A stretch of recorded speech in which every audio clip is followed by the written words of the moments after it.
Welcome to my 2-year review of my 2022 Hyundai Ioniq 5 SEL all-wheel drive. It's hard to believe that I've been driving this car for 2 years already. And in that time, a lot has changed. Software updates have greatly improved some of the functions of the car, but at the same time, some things have gotten worse. So today we're going to talk about everything. We're going to talk about what's improved, what stayed the same, would I buy it again if I could go back in time, and what exactly does the future hold for me and my Ioniq 5.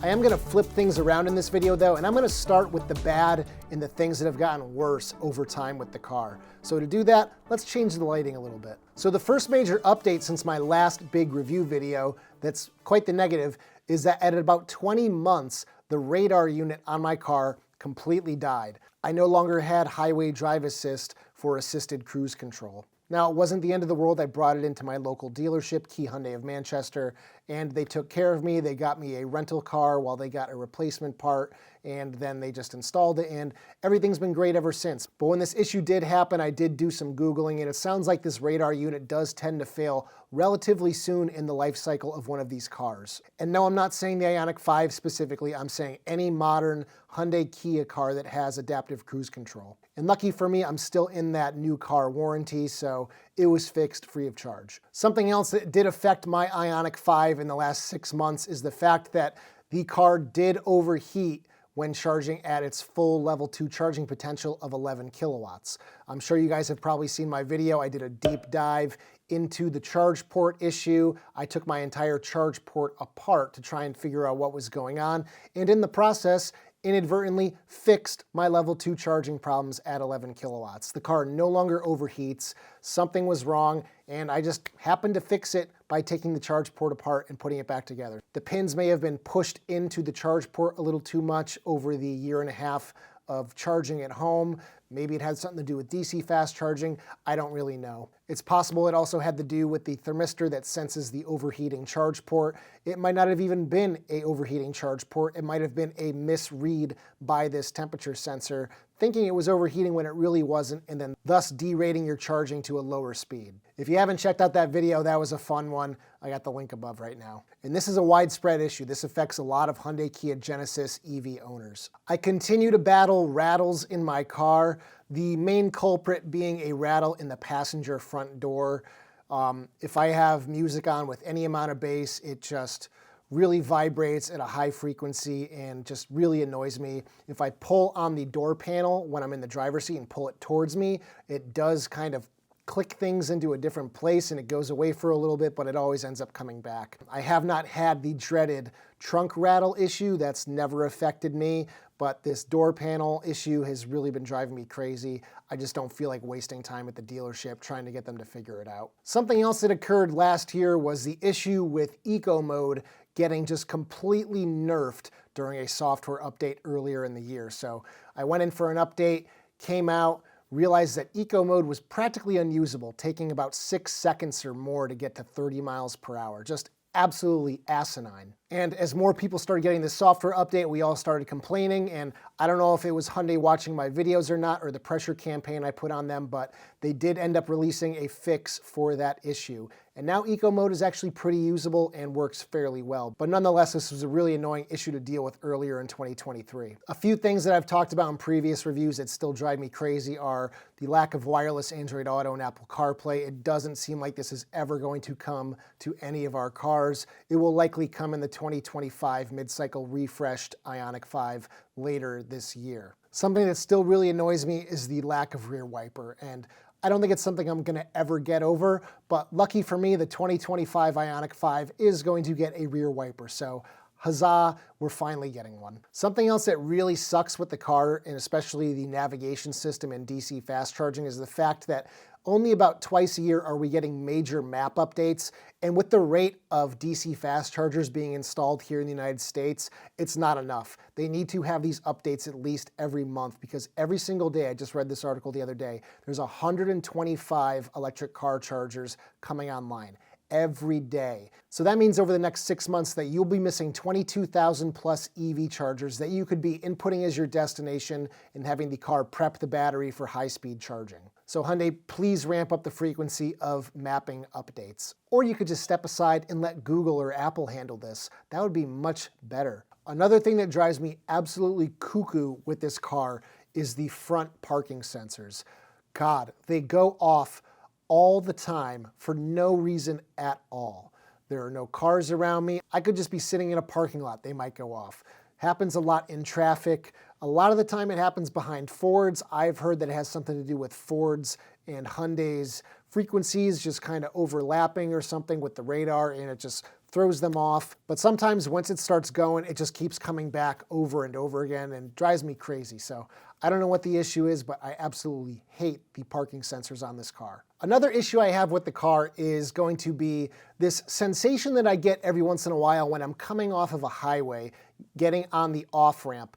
And as I'm slowing down the car with regen braking, as I'm shifting down and creating more regen with the left paddle, there's like this weird surging effect that happens where the car kind of undulates forward and backward until you get to a complete stop. It's a very unnerving feeling, and I've been experiencing it for a few months now. It seems to be worse during the winter time, so not really sure what's causing it, but it is something that I really don't like about the way the car drives. I've wanted to make a video about it, but I really just don't know how I would show this to you guys. You really have to be in the car to feel it. I've seen people post on the Facebook group that they've been experiencing it too, so I know I'm not alone on this front. Something I just thought of specifically for winter time is the fact that the heated steering wheel is only on or off. There's no settings of 1, 2, or 3 like with the heated seats, and sometimes it is just unbearably hot. On a day like today where it's 10 degrees out and you get in that car, it feels really good for about 5 minutes. And then you're like, oh my God, I wish I could dial this down a few degrees. And I know that they do this in other Hyundais and Kias, so I wish they would release a software update to add this. Don't know if it's even possible, but I would love to see that. All right, so now let's talk about some of the things that have gotten better over the last year that I actually am kind of fine with, still kind of annoyed with, but kind of just lay in this middle ground area. So something that has greatly improved since I got the car is the navigation system and battery preconditioning. You may remember when I bought my car, it actually didn't have battery preconditioning. There was no way to warm the battery pack. So you would show up to a DC fast charger with an ice cold battery, and that's when it would start heating up the batteries after you plugged it in.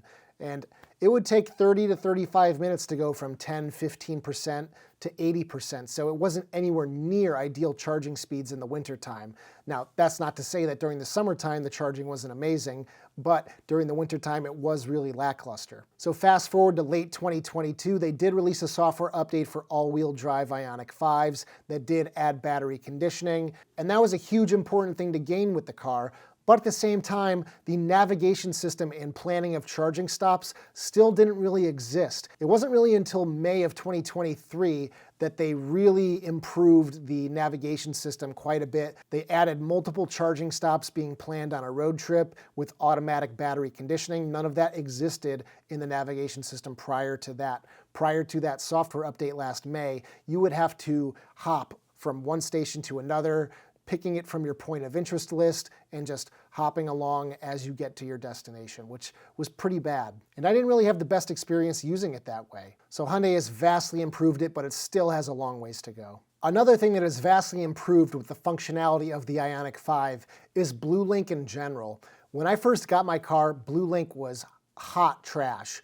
I mean, it worked so infrequently. It would fail whenever you sent a command to the car on at least a 50% basis, but it has greatly improved. Now when I send a command to remotely start my car or unlock the doors, it usually happens within 5 to 10 seconds versus when I first got it, sometimes it would take 1 to 2 minutes to even unlock the doors. And I could be standing 20 feet away from the car. It just took that long to get up to Hyundai's servers and back down to the car, and it was just really bad. So in my opinion, they've done a decent job of improving it. They have done kind of a little redesign on it. It looks a little bit different than when it first came out, but that's just kind of like putting lipstick on a pig. It's still not fantastic to use. Now in regard to software with the car, Hyundai has been pretty consistently releasing 2 updates per year for the infotainment system. Now, the thing that isn't great about that is a lot of the time they're not putting very much meaningful change into these software updates. Like some of the biggest changes have been adding sounds of nature to the car. Like, cool, but you know what? There's a lot of other software complaints that I would love to see implemented versus sounds of nature. So in mid-2023, there was a whole lot of drama stirred up by one YouTuber specifically named Technology Connections, who did a video about the way the brake lights work on his Ioniq 5 and kind of just showed that in iPedal, you could basically bring the car down to a complete stop with the brake lights never coming on.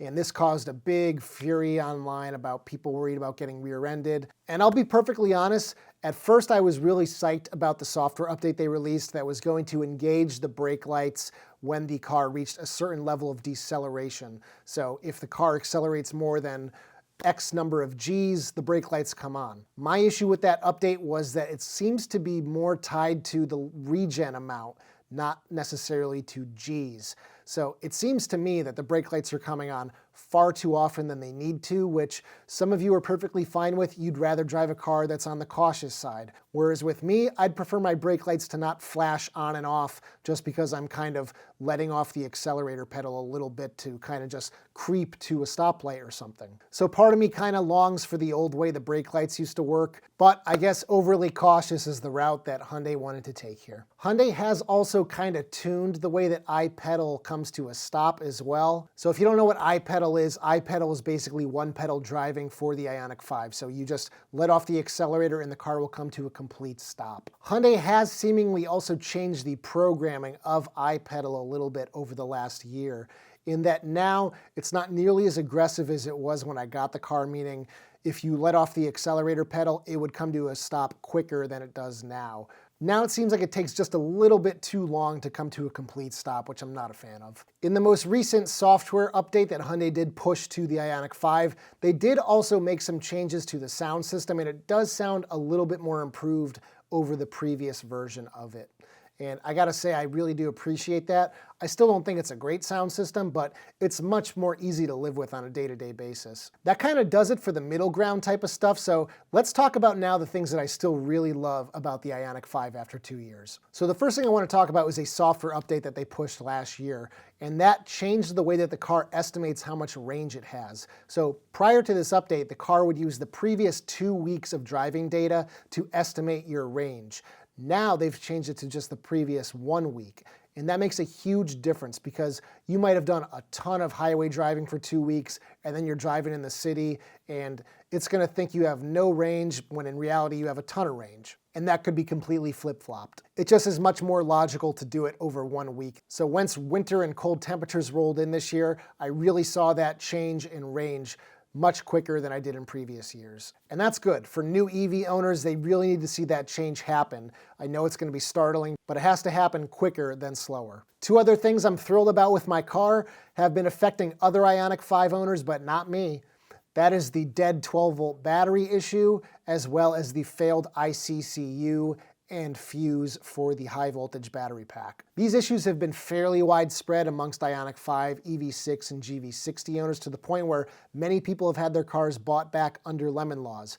But I've been lucky, I guess, and I'm honestly shocked that my 12-volt battery has not died because I abuse this thing by leaving my car in the yard with all the lights on in the inside, all the accessories going while I'm making videos and filming the car. So my experience should be a worst-case scenario, so maybe I just got a good battery. Another thing I'm still just thrilled with is my efficiency/range. Now, I did put on a dedicated set of winter tires and wheels in the beginning of November of 2023. So I'm not including that data in this because all the rest of my driving was on the stock wheels with the stock all seasons. So over 22 months on those stock all season tires, I averaged 3.1 miles per kilowatt hour, and that gives me an estimated range of just about 240 miles. Now, 2023 and 2024 Ioniq 5s were rated in the low 260 miles of range.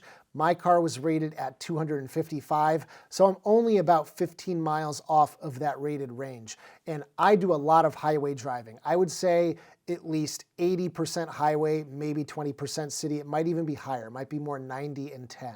So to see that number is still really encouraging. And in terms of battery degradation over the last 2 years, I'm really not noticing anything. My car still does great mileage in the summertime, just as it did the first summer that I had it. So I did run a pseudo battery capacity test. I drove the car down till it basically wouldn't move anymore, and then I pulled it in the garage and charged it to 100%.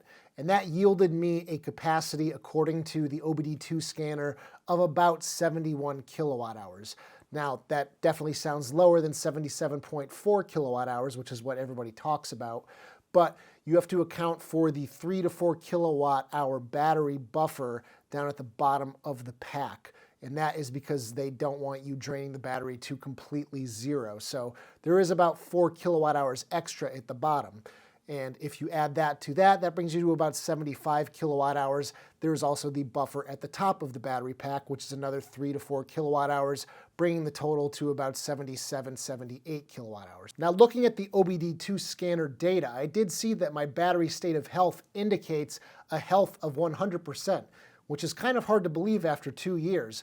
But I did reach out to somebody who works in Hyundai's engineering, and they told me this is a number that can be trusted. So if you want to check out what your battery state of health is, you can buy one of these OBD2 scanners, plug it in, and take a look at the data. So if you own a particularly high mileage Ioniq 5, let us know down in the comment section what you see for state of health in the OBD2 scanner. Some of the things I still absolutely love about my Ioniq 5, I'll just go down the list. I love the spacious interior. I've driven many EVs over the last year thanks to your guys' viewership. You guys have gotten me to a point where I can get press cars from other companies. And I gotta say, just the interior of the Ioniq 5 can't be beat. I love how much space there is. I don't feel cramped at all. Cargo space is fantastic. The back seat is just second to none. I put people back there and they feel like they're in a car that's 10 inches longer than it really is. All the materials in the car are holding up excellently. The seat material still looks great. The steering wheel still looks great. I still absolutely adore the styling of this car. I think it's one of the best looking cars on the road today. It really has been aging well, in my opinion. A lot of people didn't think the car was going to age well, but I think it still looks great even 2 years later. But we are coming up on a mid-cycle refresh of the car, so it'll be interesting to see what kind of changes Hyundai implements. We know it's getting new front and rear fascias and a new interior, but besides that, we don't know any of the major changes coming. So stay tuned to the channel because I'm going to be covering that in great depth. The charging speeds are what I still think are probably the biggest selling point for the Ioniq 5. I mean, going 10 to 80% in 18 minutes is just amazing. Road trips are effortless, assuming you find a working DC fast charger that can output 240 kilowatts. The other great part about owning the Ioniq 5 is maintenance. There's really not a whole lot. I've changed the cabin air filter, rotated the tires, that's about it. When I took the tires off in November, they were at about 6/32 of an inch, so they were kind of getting towards the end of their useful life. Their wet weather performance was just really starting to dwindle, so I wanted to test out some winter tires anyway, so that's why I got the new set of wheels and winter tires. And in the spring, I will be putting on some new all-seasons, the Hankook Ion AS SUV EV dedicated all-season, so expect testing of those next spring. The only real major maintenance that's coming up for the Ioniq 5, which I probably won't even have because I'll probably be selling it before it reaches that point, is the low conductivity fluid change at 36,000 miles. I've read all sorts of stuff. People are doing it themselves. Some people are bringing it to the dealership. The dealers aren't even flushing the system. They're just checking the fluid to see if it's still functioning properly. Some people are getting quotes of hundreds of dollars to get the fluid replaced. Others are just getting it tested for a little bit of cost for the technician for a bit of time. Another thing that I still cherish about this car is how quiet the interior is, especially on highway drives. When you're on the highway, it's almost like you're in a tomb. It's quieter than a lot of other EVs I've driven, sans the Genesis cars, because those are luxury cars and they just have a lot more sound deadening in them, but still a very quiet place to be. I absolutely love highway drive assist on Hyundai's cars. It works very well. On long journeys, it really helps with the fatigue of just concentrating on keeping the car centered for long periods of time. I do wish that it was a little more quick to react when a car does move out of the way.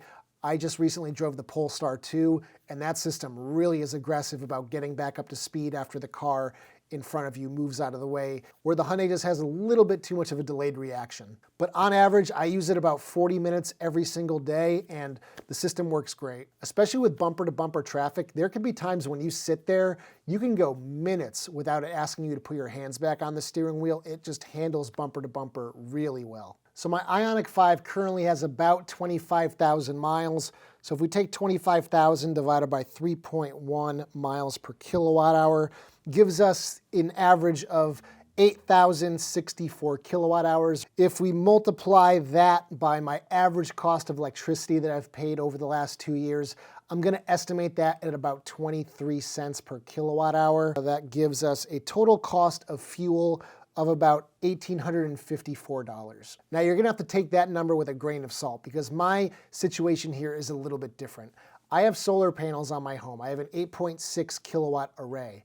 And from April of 2023 until November of 2023, I did not have an electricity bill. So over that 7-month period, I didn't pay anything to drive my Ioniq 5 other than the car payment and insurance. Now, one can say that yes, I am still paying for it because I'm paying for the installation of the solar panels, but I did my solar panels myself, so I saved thousands and thousands of dollars, and this coming summer, my solar panels are actually gonna be completely paid off in just about 3 years. So after I reach that point, for 7 months out of the year, I will be driving with no fuel cost. So I love, love, love the fact that I am not beholden to any major oil company anymore. So other than that, those are basically the big points with the Ioniq 5. It's been a freaking terrific car to own for 2 years. I know some people have had issues with them, but I am not one of them. So until I have any of those issues, I really can't complain about any of those problems. So now that we've talked about everything good about the car, let's talk about what the future holds for me in my Hyundai Ioniq 5. So it's kind of bittersweet, but this is most likely going to be my last major review of my Ioniq 5. And the reason I say it's bittersweet is because I like making these videos, but at the same time, I feel like I'm just beating a dead horse. I say a lot of the same stuff in every single video, so I'm excited to be able to talk about something new in the future. And what is in the future?